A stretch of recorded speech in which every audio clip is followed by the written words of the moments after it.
నువ్వెంత మంచిదానవే అక్కో, నీ అంత హుషారు దేశంలోనే లేరు అక్కో.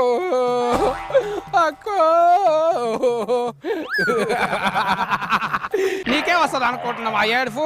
నాకు కూడా వస్తుంది. నీ నోట్ల మన్నువాడా అక్కన్న గురత్తం లేదు, కొలివిచ్చిందన్న మర్యాద లేదు. ఎన్ని తిడుతున్నావు నన్ను, అసలు తిండి పెట్టిందన్న విశ్వాసం ఉన్నదా నీకు? అయ్యో, నీ బదులు ఇంత కుక్కని సాదుకున్నా అయిపోయేది. ఎప్పుడు నా ఎంబట పడేది, నాకు పని చేసేది. ఎక్కడో అక్కడ పోయింది చూసి దండం మీద బట్టలు ఎత్తుకొచ్చి వేసుకునే ముఖం దానా నన్ను కుక్క అంటావా నువ్వు ఇయ్యాలా? ఇక నాకు ఓపిక లేదమ్మా. అయినా ఎవరిని ఎక్కడ పెట్టాలో అక్కడనే పెట్టాలి.